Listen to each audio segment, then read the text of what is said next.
कि वो ball tampering का मामला जो है वो पाकिस्तान क्रिकेट बोर्ड के ऑफिशियल्स ने ऑब्वियसली 5 रन की पेनल्टी दी थी और उसके ख़िलाफ़ फ़खर ने पहले तो उसको कॉन्टेस्ट किया। उसमें उन्होंने जो पनिशमेंट थी वो अगर वो मान लेते तो 1 मैच का बैन लगता, अगर कॉन्टेस्ट करते तो 2 मैच या 4 मैच का भी बैन का चांस था। बट फ़खर डिसाइडेड कि चूँकि वो ये समझते हैं कि उन्होंने नहीं किया, लिहाजा उन्होंने उसको पूरी इसके ऊपर हेयरिंग की।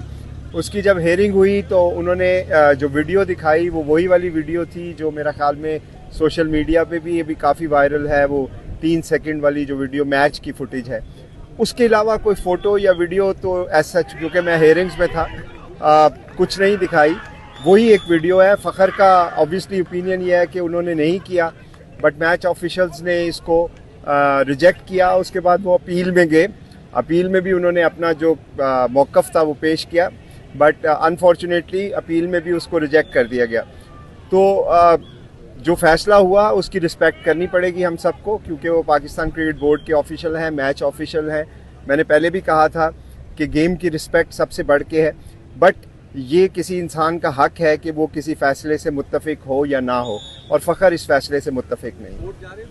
ये उनका पर्सनल डिसीजन है। अभी मुझे इस पर कोई कंफर्मेशन नहीं है कि वो जा रहे हैं या नहीं जा रहे। देखिए, पार्ट ऑफ द देखिए लाइफ है, तनाज़ात तो होते हैं, ऐसी चीज़ें हो सकती हैं, किसी के साथ भी हो सकती हैं, ज़रूरी नहीं कि हमारी टीम के साथ ही हुआ। लेकिन यह कि गेम को देखना है, हमने टूर्नामेंट को देखना है, हमने टीम को देखना है, हमने अपनी फैमिली को देखना है, हमने PSL को देखना है, उसको हमें आगे लेके जाना है। क्योंकि पाकिस्तान सुपर लीग और पाकिस्तान क्रिकेट वो किसी भी फ्रेंचाइज या किसी भी एक इंडिविजुअल से बहुत बड़ी है। तो उस कॉन्टेक्स्ट में ऑब्वियसली एक आपको परेशानी या एक आपको दुख ज़रूर हुआ कि जी नहीं होना चाहिए था, या जो हमारे प्लेयर हैं वो ये समझते हैं कि नहीं उन्होंने किया तो हम उनके साथ हैं। बिल्कुल वो नहीं किया होगा उन्होंने, लेकिन मैच ऑफिशियल ने देखा, उनको लगा कि ये हुआ है और ये वायलेशन है रूल की। तो रूल की वायलेशन उनसे बेहतर तो इंटरप्रेटेट कोई नहीं कर सकता। हम उस फैसले को मानते हैं, उसको तस्लीम करते हैं, लेकिन इससे टीम के अंदर एक एनर्जी भी आती है कि हमने अपनी टीम को गिरने नहीं देना। हमारे मेन प्लेयर अगर किसी वजह से नहीं खेल पाए तो बाकी लड़कों की जिम्मेदारी है कि वो इसको टीम को उठाएं। और आपने लास्ट मैच में देखा कि जिस तरह से टीम ने परफॉर्म किया, तो मुझे उसकी बहुत खुशी है। लिहाजा लाहौर कलंदर की स्पिरिट जो है वो माशाल्लाह बहुत हाई है। देखिए, एक नेकेड आई से अगर आप देखें तो आपको यही तासुर मिलता है कि शायद बॉल टच करने से तो बॉल नहीं ख़राब हो जाता, लेकिन जो रूल्स हैं अगर आप उसको वो उसमें देखें ना, लेटर और स्पिरिट के टू द डॉट अप्लाई करें, तो शायद वो टच करना भी शायद गलत है। कोई एक पर्टिकुलर क्लॉज भी है जो ये अलाउ करती है मैच रेफरीज को कि वो अगर कोई बॉल थंब को टच भी कर रहा है तो उसके ऊपर वो एक्शन ले सकते हैं। मेरा ख्याल में काफ़ी हार्श था, काफ़ी स्ट्रिक्ट था। अगर इसके अलावा कोई प्रूव होता तो शायद ज़्यादा बेहतरी होती, हम सबको तसल्ली भी हो जाती कि हाँ भी ये हुआ है।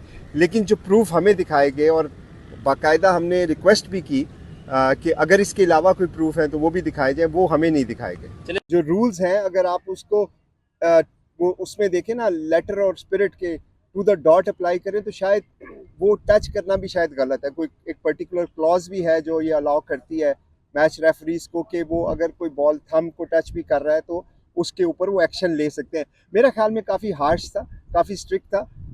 अगर इसके अलावा कोई प्रूफ होता तो शायद ज़्यादा बेहतरी होती, हम सबको तसल्ली भी हो जाती कि हाँ भी ये हुआ है। लेकिन जो प्रूफ हमें दिखाए गए, और बाकायदा हमने रिक्वेस्ट भी की कि अगर इसके अलावा कोई प्रूफ है तो वो भी दिखाए जाए, वो हमें नहीं दिखाए गए। चलिए मूव ऑन करते हैं। टैपिंग वाले मामले पे कुछ हो रहा है तो प्लीज।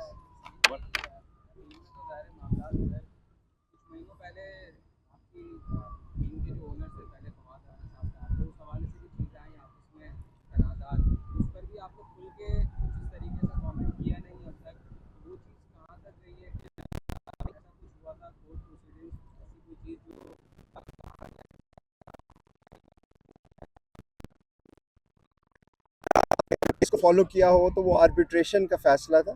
आर्बिट्रेटर ने एक फैसला दिया, उसके खिलाफ हम उसको उस फैसले को इम्प्लीमेंट होने के लिए कोर्ट से रूल ऑफ कोर्ट बनना होता है।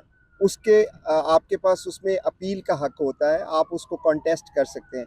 वो हमने कॉन्टेस्ट किया, बट इस पे मैं पहले भी एक दफ़ा मौक़िफ़ दे चुका हूँ कि वो जो भी खबरें थी, कब्ज़ा छुड़ा लिया, ये कर लिया, वो कर लिया, वन वे और नदर लाहौर कलंदर रानों में ही है।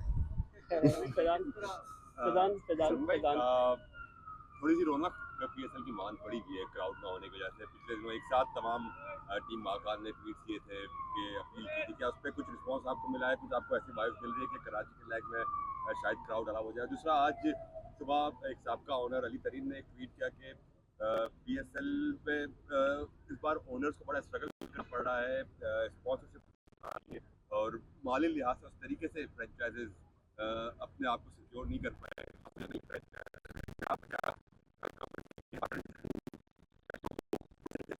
पता है लोगों की प्राइस वैल्यू वो नहीं पड़ रही, इसका इस पर भी कमेंट कर दे। और क्राउड, देखिए क्राउड की जहाँ तक आपने सबसे पहले बात की तो ऑब्वियसली ये किसी के इख्तियार में नहीं है। ये जो इस वक्त सर्कमस्टांसिस है पूरी दुनिया के, गवर्नमेंट ने जो फैसला किया वो मेरा ख्याल में बिगर पिक्चर को देखते हुए किया।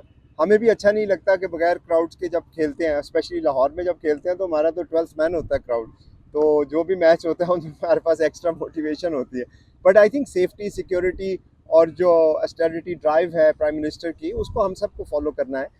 मेरी जो अभी तक इन्फॉर्मेशन है उसके मुताबिक इमीडिएटली तो कोई चांस नहीं है कि क्राउड को अलाउ किया जाए, बट ऑब्वियसली पीसीबी बेहतर मौक़िफ़ दे सकता है जो मेरी इन्फॉर्मेशन है उसके मुताबिक। बट मैं उम्मीद करता हूँ कि चीज़ें बेहतर हो जाएँ और इंशाल्लाह हमें जल्द अज जल्द क्राउड देखने को मिले। और दूसरा बात आपने पूछी फाइनेंशियल मामला की। देखिए रिकॉर्ड डील्स हुई हैं इस वक्त सेंट्रल पूल के जो राइट्स हैं। आप ब्रॉडकास्टिंग की बात करें, लोकल